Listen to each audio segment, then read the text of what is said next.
Hi, I'm Greg Fell, I'm Director of Public Health. This is a short message for those who are shielding or the clinically extremely vulnerable group. If I was a shielder, I would think Freedom Day was very badly named. I might not feel any freer. In fact, I might feel less free.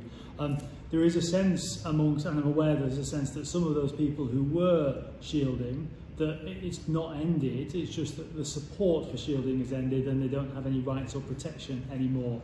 I recognise that many in the shielding or the clinically extremely vulnerable group have been at home for long periods. I recognise that many are fearful to come out. I hear this a lot, and I know lots of other people hear it a lot. There was some recent national guidance which was helpful in parts and not helpful in other parts. And I'll try and give you my take on sensible messages going forward. So in terms of what should I do, firstly, get vaccinated. There are coverage of vaccination in the clinically extremely vulnerable is about 85%, so there's still about 15% that aren't vaccinated. For some of that group, there may be perfectly legit medical reasons. For some, it will be an informed personal choice, and I absolutely respect that. And for some, we will have missed you. You will have slipped through the net in various shapes and forms. It's really important that if you want to be vaccinated and you haven't yet been vaccinated, then you do so immediately. The second dose matters.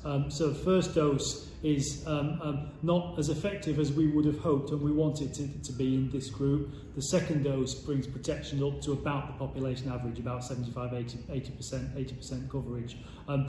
It's likely that we'll be doing boosters for those in the clinically extremely vulnerable group in the autumn. I don't know the details on that one yet, but it's very likely that we'll be doing that. So first message, get vaccinated. Second message, same for everybody. Hands, face masks, space between people, fresh air, all of those things matter, all of those things can reduce our risk. There's a lot of talk about personal responsibility. Personal responsibility is important, but we need some collective responsibility. So my ask on everybody is to wear face masks because they protect me, they also protect others, and for those who are shielding, that matters a lot. It's important to understand the risks of being infected. There are risks and benefits on all sides here, and it's pretty much impossible to be very, very precise about it. But today, about 1.5% of the population of Sheffield have COVID. That's from the REACT study and the ONS study. So of 100 people you might come across, 98 of them don't have COVID. Prevalence is expected to go up for a few weeks and then subside.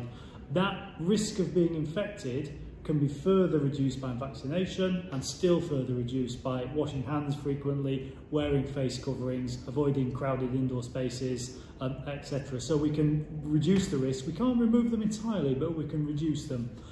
So the decision on indoor crowded public spaces is one that only individuals can make, but my ask on all is to wear a mask because they've really made a difference.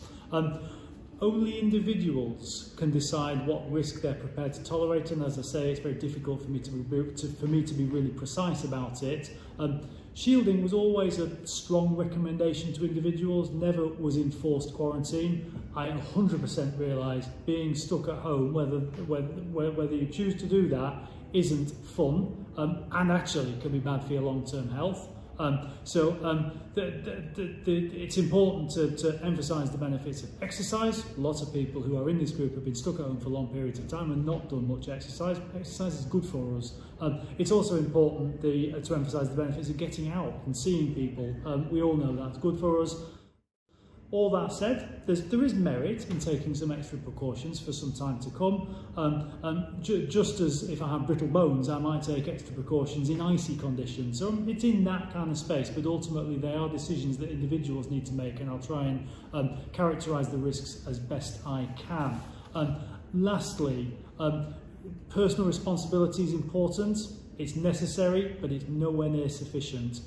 So there is something that we all need to do around being thoughtful of others, strongly asking and encouraging all places to ask their customers, their employees to wear face coverings indoors. If an individual who's shielding has decided that they wish to work from home, I'd encourage all to respect that decision, because ultimately the risks and benefits on all sides are quite difficult to quantify and people need to make some decisions for themselves.